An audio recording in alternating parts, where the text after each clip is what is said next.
এই কটা দিন যা গরম পড়েছে তার থেকে আজকের ওয়েদারটা একদম সুন্দর ছিল। তাই আমি আজকে লাঞ্চে বানিয়েছিলাম পনির, আলু, ঝিঙে দিয়ে পোস্ত আর হিং, মৌরি দিয়ে কাঁচা লঙ্কা ফোড়নে উড়দ ডাল আর সাদা ভাত।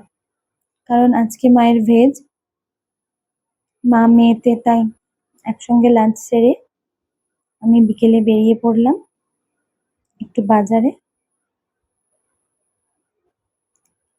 টুকটাক শপিং এ। এই বাজারে আমার ছানাপোনাদের সঙ্গে দেখা। তারপর বাজার থেকে ফিরে একটু আমার ছানাপোনা কি করছে চলুন দেখে নিই গিয়ে।